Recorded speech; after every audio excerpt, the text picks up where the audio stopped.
Baik, terima kasih atas waktu yang diberikan kepada saya. Perkenalkan, nama saya Enendi Nakila, NIM 1803030017, kelas A, semester 6, jurusan Sosiologi, Fakultas Ilmu Sosial dan Ilmu Politik, Universitas Nusa Cendana Kupang. Baik, dalam kesempatan ini saya akan mereview buku Sosiologi Politik, yaitu buku pertama saya dengan judul Christian Pullman, Tidak Resmi Kemanusiaan Intervensi dalam Politik Dunia.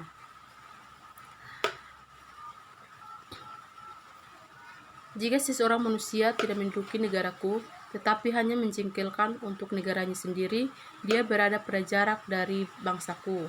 Namun, jika dia mengganggu negaranya sendiri, begitu hebatnya kerusakan pikiran telah memutuskan dari masyarakat manusia dan menjadikannya bagi saya dan seluruh dunia musuh. Lucius Anicius Seneca, dikutip dalam Grotius 2005. Pertanyaan, apakah penguasa harus terlibat dalam situasi di mana hak, kebebasan, dan nyawa orang asing terancam, telah menjadi masalah jangka panjang dalam bidang hubungan internasional dan mungkin yang paling penting dalam teori perang yang adil. Untuk penguasa hari ini, itu masih sama pentingnya seperti di zaman Seneca, namun maknanya berubah seiring waktu. Di Kekaisaran Romawi, gagasan ini diungkapkan oleh orang barbar yang beradab di bawah orang-orang Spanyol, orang-orang India dikejar, dan tujuan Napoleon adalah untuk membebaskan orang-orang Eropa. Sepanjang sejarah, para pemimpin dunia terlibat dalam menyelamatkan orang asing. Hari ini dapat dikatakan bahwa kita mengambil makna menyelamatkan nyawa dengan lebih serius. Intervensi NATO di Kosovo mungkin ketika mengambil perspektif pasca realistis, momen yang lebih kemanusiaan daripada di masa-masa sebelumnya. Meskipun masyarakat internasional harus lebih fokus stabilitas klasik antara negara selama Perang Dingin daripada pemeliharaan hak asasi manusia. Pada tahun 1970-an dan 1980-an, wacana perang yang adil berkembang menjadi perdebatan tentang moral, hukum, dan normatif. Dasar intervensi kemanusiaan atau HI. Seperti yang akan kita lihat, hasil dari debat ini telah menjadi dasar yang kokoh bagi perkembangan akademius yang padat meningkat pesat pada tahun 1990-an, termasuk dengan Kosovo. Setelah berakhirnya Perang Dingin, masyarakat internasional memiliki kemampuan yang cukup untuk akhirnya mengatasi fokus yang diperlukan pada stabilitas antar negara dan mengalihkan perhatiannya pada hak asasi manusia. Pada tahun 1999, namun intervensi khusus ini belum otorisasi bertepatan dengan praktik intervensi kemanusiaan. Wacana intervensi kemanusiaan akademis yang muncul mencapai tonggak sejarah yang paralel dan pembentukan Komisi Internasional dan Intervensi dan Kedaulatan Negara atau ICIS oleh pemerintah Kanada dan laporannya pada September 2001 atau tentang The Responsibility to Perfect atau R2P. R2P adalah satu kejadian sekali seumur hidup yang terkadang disaksikan komunitas akademis. Wacana akademis sebelumnya diubah menjadi ICIS, menjadi nasihat kebijakan yang berpotensi mengembangkan norma baru dalam masyarakat internasional. Konsep R2P ini bermetamorfosis dalam waktu 6 Responsibility to Perfect atau R2P.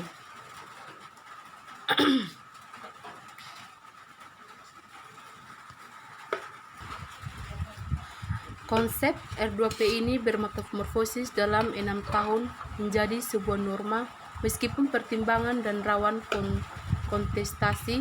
Namun adaptasi R2P oleh KTT Dunia 2005 menghasilkan R2P yang berbeda seperti yang disarankan ICIS.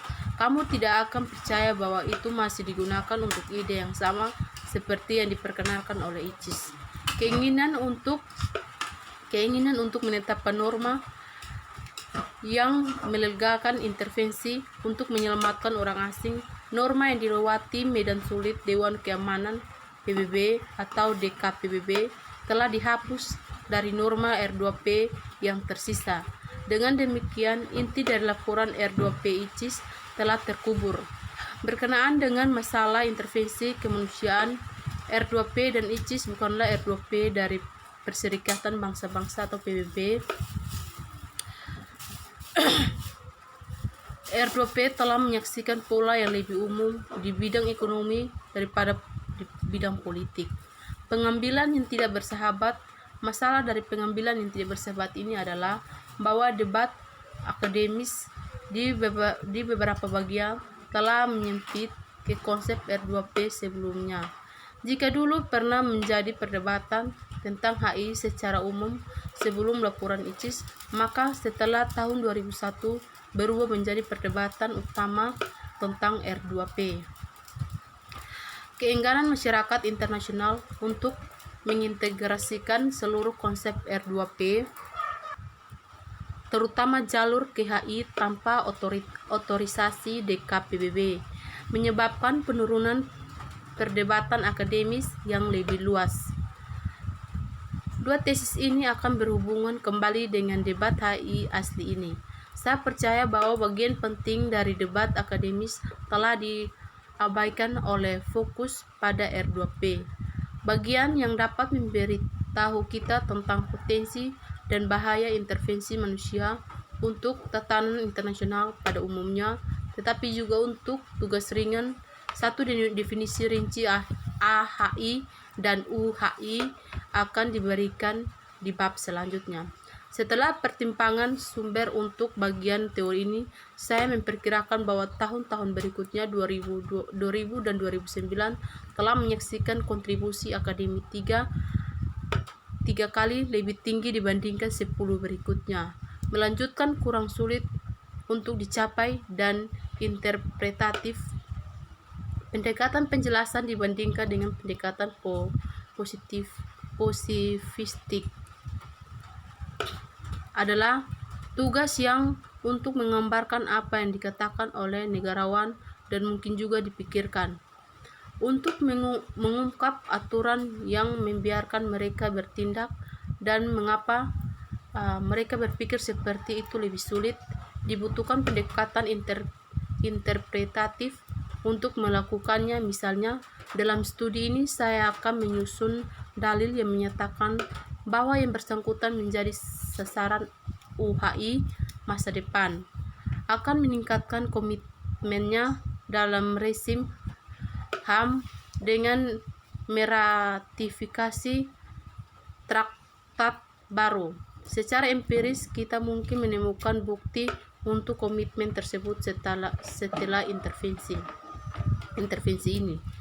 Dan karenanya ekofinalitas, korelasi atau paralelisme tidak sama dengan sebab akibat. Menemukan fakta empiris tidak kemudian mengarah pada solusi dari masalah multi-kausalitas. Untuk itu, pengalaman diperlukan. Seseorang harus memahami aturan politik internasional, alasan negarawan dan perempuan. Penilaian positif perlu diinterpretasikan. Mereka tidak dapat memberikan generalisasi yang terjamin dan dapat diandalkan. Paling banter, temuan semacam ini dapat memberitahu kita bahwa sesuatu telah terjadi di masa lalu dengan tingkat kemungkinan tertentu. Mengapa kebahagiaan itu masih belum terungkap? Oleh karena itu, interpretasi penting untuk mengungkap alasan hasil seperti itu. Interpretasi yang menitiberatkan pada kepercayaan masyarakat sipil yang luas atau bahkan ruang sempit para aktor non-pemerintah itu sendiri, bagaimanapun mengarah pada suatu kesalahan. Ruang lingkup negarawan perlu diamati, bahkan ketika mereka hanya mewakili rakyatnya, karena mereka lah yang membentuk masyarakat internasional. Umat manusia tidak berpartisipasi dalam demokrasi langsung global. Dunia bukanlah Swiss yang ditingkatkan. Kita perlu memperhatikan tindakan, pidato, pemikiran, tetapi juga tindakan tersembunyi.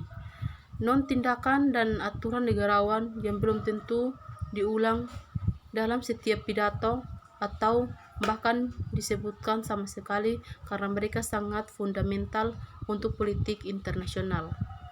Materi yang perlu saya peroleh dari hasil saya adalah pidato, pernyataan, makalah yang belum tentu diulang dalam setiap pidato atau bahkan disebutkan sama sekali. Karena mereka sangat fundamental untuk politik internasional. Materi yang perlu saya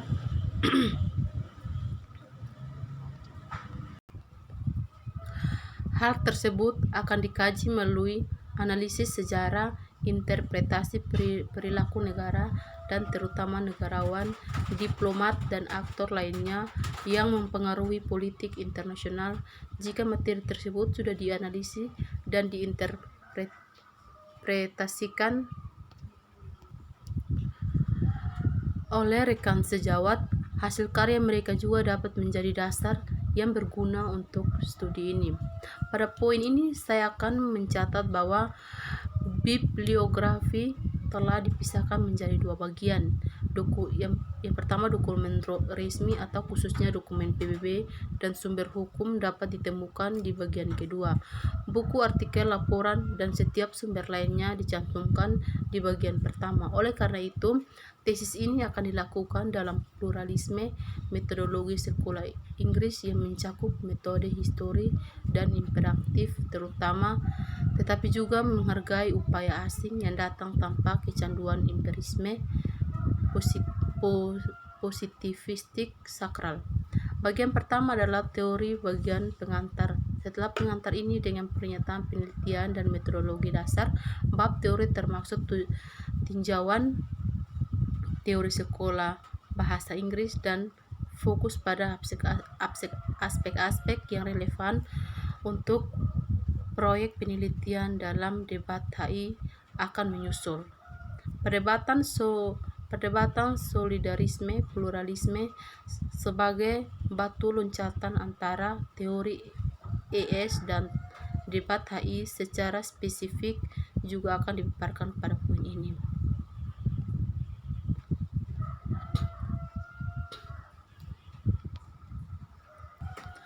Di bab ini, saya akan menawarkan wawasan tentang debat HI. Perdebatan akademis cukup kompleks. Ini diberlakukan untuk berbagai item yang dibahas di dalamnya, tapi juga untuk perkembangannya dan interaksi yang cukup untuk unik dan politik internasional praktis. Saya akan mulai kontributor utamanya dan kemudian mempersingkat perkembangan kecil sehingga perdebatan HI dipersempit menjadi R2P atau debat. Setelah itu, melihat dua cabang samping yang belum fokus pada R2P secara